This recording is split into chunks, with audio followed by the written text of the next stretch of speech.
নমস্কার, কলকাতা টিভি ডিজিটালে আপনাদের সকলকে জানাই স্বাগত। আমি রয়েছি স্বর্ণালী। নিশ্চয়ই আপনারা জানেন ইতিমধ্যেই যে ভেনেজুয়েলার প্রেসিডেন্ট নিকোলাস মাদুরো এবং তার যে স্ত্রী ফ্লোরেস তাকে কিন্তু ইতিমধ্যেই গ্রেপ্তার করা হয়েছে এবং মার্কিন প্রেসিডেন্ট ডোনাল্ড ট্রাম্প তাদের যে গ্রেপ্তারের কথা সেই গ্রেপ্তারের কথা কিন্তু জানিয়েছেন এবং মূলত এই যে গ্রেপ্তারের পেছনে যে মাদক পাচার সংক্রান্ত বিষয় রয়েছে সেই বিষয়ও কিন্তু স্পষ্ট করেছেন রীতিমতো মার্কিন প্রেসিডেন্ট ডোনাল্ড ট্রাম্প। কিন্তু এই যে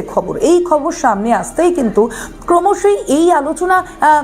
বেশি জনপ্রিয় হয়ে উঠছে যে এই যে আমি বলছি ফ্লোরেস অর্থাৎ নিকোলাস মাদুরোর যিনি স্ত্রী তার নাম কিন্তু এবার খবরের শিরোনামে। কে এই ফ্লোরেস? বলা হচ্ছে এখনো পর্যন্ত যে তথ্য আমরা সামনে রাখবো আপনাদের, অবশ্যই সেই তথ্য কিন্তু বেশ চমকপ্রদ। এই ফ্লোরেসের যে জীবন সেই জীবন কিন্তু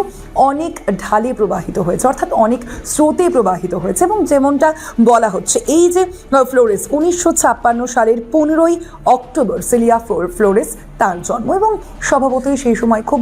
দরিদ্র পরিবারে তিনি জন্মগ্রহণ করেছিলেন এবং তার পরবর্তীতে যে কারাকাস অর্থাৎ ভেনেজুয়েলার যে রাজধানী আপনারা জানেন কারাকাসে তার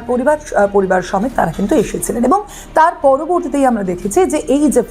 ফ্লোরেস কিন্তু যে অপরাধ ক্ষেত্রের যে আইন সেই আইন নিয়ে পড়াশোনা করেছেন এবং সেখানেই একটি বিশ্ববিদ্যালয়ে তিনি পড়াশোনা করেন, সেখানেই তিনি উত্তীর্ণ হন এবং ঠিক তার পরবর্তী সময়ে এইখানে যে বর্ণনা করা হয়েছে অর্থাৎ ফ্লোরেসের জীবন আপনাদের যেমনটা জানাচ্ছিলাম যে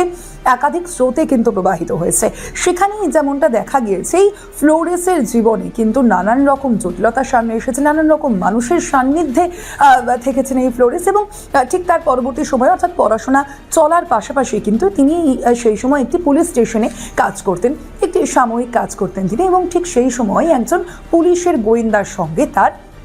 দেখা হয়, তার সাক্ষাৎ হয়। সেই পুলিশের গোয়েন্দার সঙ্গে তার যখন সাক্ষাৎ হয় তারপরে তারা দুজন বিবাহ বন্ধনে আবদ্ধ হয়েছিলেন এবং সেখানেই তাদের 3টে সন্তানও ছিল। ঠিক এর পরের যে পর্ব সেই পরের পর্ব আপনাদের সামনে রাখবো। রাজনীতির ক্ষেত্রে কিন্তু প্রথম থেকেই একটু অনীহা ছিল ফ্লোরেসের, কিন্তু পরবর্তীতে সেই বিষয়টি কিন্তু ক্রমশই মাথাচাড়া দিয়েছিল, অর্থাৎ ক্রমশই কিন্তু সেখানে একটা ইন্টারেস্ট, একটা আগ্রহ পেয়েছিলেন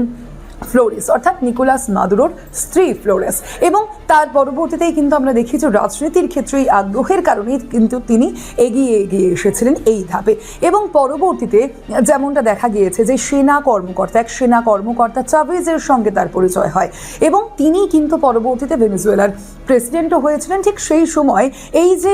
আপনাদের কথা বলছি যার অর্থাৎ এই ফ্লোরেস অর্থাৎ নিকোলাস মাদুরোর যে বর্তমান স্ত্রী ফ্লোরেস তার সঙ্গে যে এই চাভেজের তারও কিন্তু যথেষ্ট ভালো সম্পর্ক ছিল, সুসম্পর্ক ছিল। প্রেসিডেন্ট থাকাকালীনও যথেষ্ট কাজ করতেন, সেই সময় সক্রিয়তা দেখিয়েছিলেন সেই সময় ফ্লোরেস এবং সেখানেই নিকোলাস মাদুরোর সঙ্গে কিন্তু তার পরিচয় হয় এবং কিছুদিন পর আমরা দেখেছিলাম যে চাভেজ তিনি কিন্তু তার মৃত্যু হয়েছিল এবং তার পরবর্তীতে নিকোলাস মাদুরো তিনি কিন্তু ভেনেজুয়েলার প্রেসিডেন্ট হিসেবে নির্বাচিত হন এবং সেখানেই নিকোলাস মাদুরোর সঙ্গে এই যে ফ্লোরেসের কথা বলছে অর্থাৎ বর্তমানে যিনি তার স্ত্রী তার সাক্ষাৎ হয়েছিল এবং তার সাক্ষাৎ হওয়ার পরে তাদের মধ্যে ঘনিষ্ঠতা বাড়ে এবং সেই সময় মূলত দুজনেই অর্থাৎ নিকোলাস মাদুরো এবং ফ্লোরেস দুজনেই কিন্তু বিবাহ বিচ্ছেদের সময় দিয়ে যাচ্ছিলেন এবং সেই সময় দুজনের প্রতি আকৃষ্ট হন। তার পরবর্তীতেই তারা এই সিদ্ধান্ত নেন যে তারা একসঙ্গে জীবন কাটাবেন এবং তার পরবর্তীতেই আমরা দেখেছি যে প্রাথমিকভাবে হয়তো তিনি এই যে বিবাহ বন্ধনে আবদ্ধ হওয়ার পর প্রাথমিকভাবে তিনি সাংসারিক জীবনেই কিন্তু ব্যস্ত ছিলেন, তবে কিছুদিনের মধ্যেই প্রশাসনিক ক্ষেত্রে একাধিক সিদ্ধান্ত তিনি নিয়েছিলেন এবং সেই সিদ্ধান্ত নেওয়ার কারণেই কিন্তু তাকে যথেষ্টই প্রভাবশালী হিসেবে বর্ণনা করা হয় ভেনেজুয়েলার ক্ষেত্রে, ভেনেজুয়েলার রাজনীতিতে এবং একই সঙ্গে লেডি ম্যাকবেথ বলেও কিন্তু পরিচিত এই ফ্লোরেস। অবশ্যই ফ্লোরেসের এর পরবর্তীতে কি হয়, নিকোলাস মাদুরো এবং ফ্লোরেসের এর পরে ভবিষ্যতে তাদের কি হবে, আদৌ কি তারা ছাড়া পাবেন নাকি সেখানে ভেনেজুয়েলার পরিস্থিতি কি হবে, অবশ্যই সেদিকে আমাদের নজর থাকবে। তবে আজ আপনাদের সামনে ফ্লোরেসের যে জীবন সেই ফ্লোরেসের জীবন অর্থাৎ নিকোলাস মাদুরোর স্ত্রী তার যে জীবন সেই জীবন সম্পর্কে